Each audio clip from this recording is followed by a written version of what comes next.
Most Airbnb hosts are choosing properties based on all the wrong criteria, and I can almost guarantee that it's costing them tens of thousands of dollars in lost revenue. In this video, I'm showing you the 4 most profitable types of Airbnb properties that you can buy right now. And stick around till the end because I'm going to reveal the single most overlooked property type that's absolutely crushing it in 2025. In fact, this hidden gem is performing so well that one of our Airbnb tribe members recently generated over $31,000 in a single booking. But before we dive in, if you're getting value from this video, make sure that you hit the like button. It really helps the channel and it lets me know that you like more videos just like this one. All right, let's dive into property type number 1, urban studios. Now, I know what you're thinking. Studios are too small, you can't charge enough for them, and they're not worth the investment. But here's why that's wrong. Urban studios can be absolute gold mines right now, and the reason is simple. They're one of the most versatile investments that you can make in today's market. First off, they're significantly cheaper to buy than larger units. This means you need way less capital to get started, which dramatically increases your potential return on investment. I'm seeing hosts pretty consistently generate 15 to 20% cash on cash returns with well-positioned studios. Now, here's where it gets really interesting, and this is something that 90% of hosts completely miss. Studios give you incredible flexibility with your rental strategy. You can run them as short-term rentals when the market is hot, but you've also got an amazing backup plan that most vacation rentals don't have: midterm rentals. See, studios are perfect for the midterm rental market. You've got traveling nurses who need 3 to 6 month stays, corporate relocations that can last anywhere from 1 to 6 months, and digital nomads who are looking to stay in a city for a few months at a time. The beauty of midterm rentals is that they avoid a lot of the headaches that come with short-term rentals. You're dealing with way fewer turnovers, which means lower cleaning costs and way less work for you. Plus, you don't have to worry as much about guests who might throw parties or cause problems with the neighbors. But here's the real kicker. With the right property, midterm rentals can often generate nearly the same monthly revenue as short-term rentals with just a fraction of the work. And in some markets, especially during the off-season, they can actually outperform short-term rentals. Now, I'm not saying that you should drop short-term rentals and go all in on midterm, but I am saying that depending on your goals, this type of property may be exactly what you're looking for. When you're looking for a studio that can perform well in both short-term and midterm rental markets, there are a few key things to look out for. Location is absolutely critical. You want to be in a central business district, ideally something within walking distance to major offices, buildings, or hospitals. This makes your property attractive to both business travelers for short-term rental stays and traveling professionals for midterm rental stays. Being close to tourist attractions or entertainment districts can be super helpful as well, especially for filling up those weekend availabilities. Your studio also needs to be set up for actual living, not just overnight stays. You need a proper workspace like a real desk and an ergonomic chair, not just a tiny table that's shoved into the corner with a chair at it. Now, next, you also want to have fast, reliable Wi-Fi. It's an absolute non-negotiable, and you'll want to make sure you've got well-equipped kitchenette for those longer-term stays. But here's where most hosts mess up with studios. They try to cram too much into the space. Your guests, whether they're staying for 2 nights or 2 months, don't need a full dining room set or every kitchen appliance under the sun. They want a clean, comfortable, and functional space that feels like home. If you want to see exactly how to set up a studio the right way so that it crushes it both as a short-term and midterm rental, we've got something special for you inside B&B Tribe. We've created a complete in-depth training that walks you through every single detail, from the optimal furniture layout to the exact amenities that guests are willing to pay a premium for. Plus, you'll get access to our dual strategy ROI calculator that helps you figure out your potential returns for both short-term and midterm rentals before you even make an offer on a property. This tool alone has helped countless hosts avoid making costly mistakes and zero in on properties with the highest profit potential. All right, let's move on to property type number 2, experience-based properties. These properties are absolutely crushing it right now. And what's really interesting is that they're working in almost every market you can imagine. See, the travel industry has completely shifted. Guests aren't just looking for a place to sleep anymore. They're looking for unique experiences that they can share on social media and with their friends and loved ones. And if you can nail this aspect of your property, you can charge significantly higher nightly rates while maintaining amazing occupancy. Now, When I talk about experience-based properties, I'm not just talking about tree houses or converted airplanes and crazy stuff like that. Those can work great, but they're not the only way to create an experience. Let me give you a real example. One host bought a regular 2-bedroom house about an hour outside of Denver. It's a beautiful place, but there's really nothing fancy about the house itself. But they noticed that the area had virtually zero light pollution.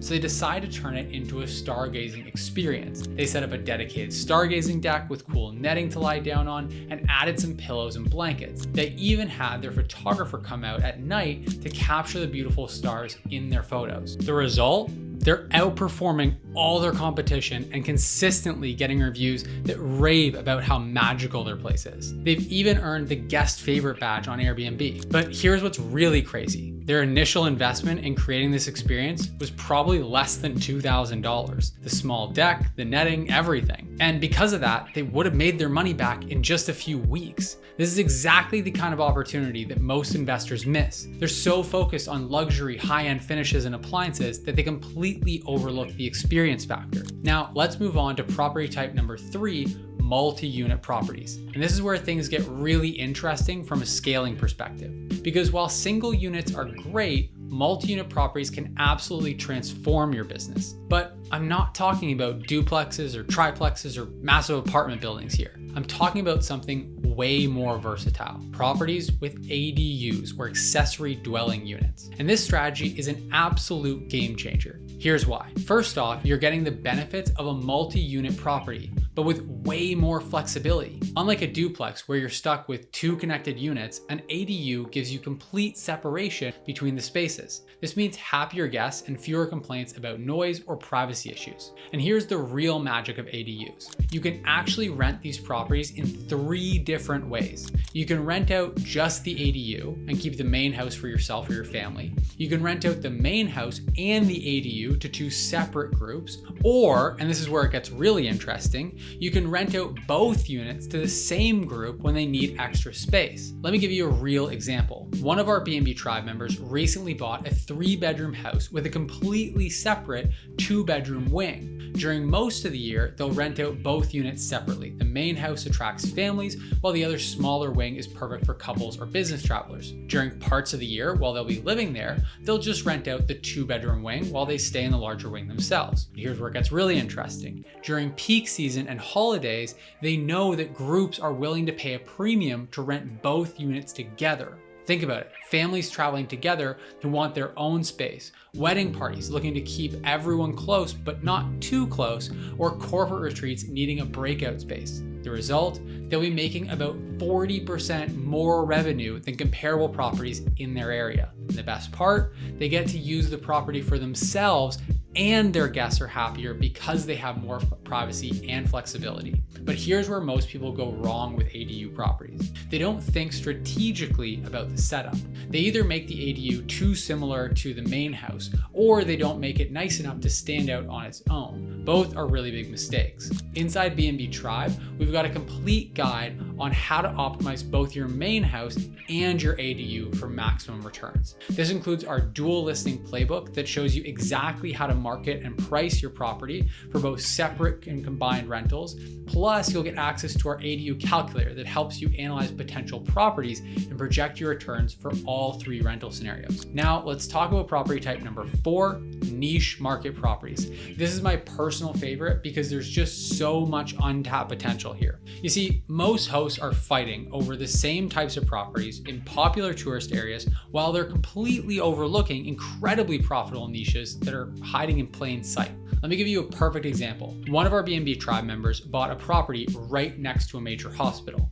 Now, most investors overlooked this area because it wasn't in a tourist hotspot. Big mistake. See, the host recognized something crucial. Hospitals have a constant stream of people who need short to medium-term accommodation. You've got patients' families who need to stay nearby, doctors doing rotations, medical equipment reps in town for training, the list goes on. But here's where it gets really interesting. Because they're the only short-term rental in the area that caters specifically for medical stays, they're able to charge premium rates. They've added things like blackout curtains for night shift workers, a dedicated office space for medical professionals who need to catch up on paperwork, and they even partnered with the hospital to get listed as a recommended recommended accommodation. The result? They're running at 95% occupancy with almost zero advertising spend. The hospital literally sends people directly to them. This is just one example of a niche market, but there are dozens more that hosts never even think about, like properties near specialty training centers or corporate headquarters,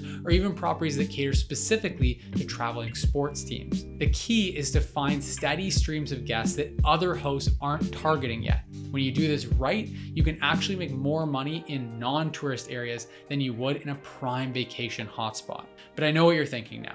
Okay, James, these all sound great, but what's the hidden opportunity that you mentioned at the start of the video? Well, this brings us to what I believe is the most overlooked and potentially most profitable type of property right now: luxury properties in secondary markets. Now, before you click away thinking, I can't afford luxury properties, hear me out, because this is actually fascinating. See, everyone's fighting over luxury properties in places like Miami, Los Angeles, and New York. But here's what most people miss. There are wealthy travelers in every market. And in secondary markets, there's usually very little luxury inventory that's available. Let me give you a real example that's honestly pretty mind-blowing. We have a B&B Tribe member who bought a luxury home in a mid-sized city in the Midwest, not a major tourist destination by any means. But they noticed something interesting. Whenever there were big events in town, like college graduations or corporate conferences, the handful of luxury hotels would get completely booked out.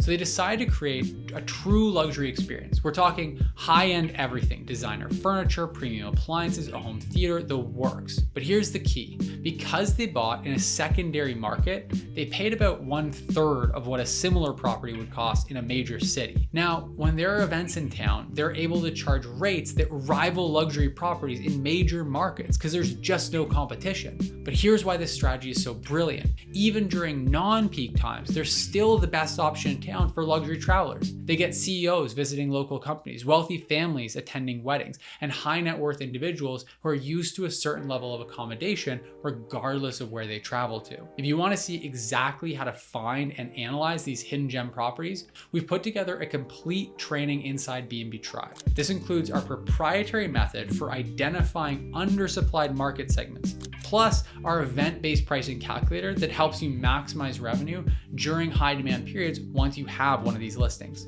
Plus, when you join B&B Tribe, you'll get access to our private community where hosts just like the ones I've been talking about and sharing with you in this video are sharing real data about what's working in different markets all across the country.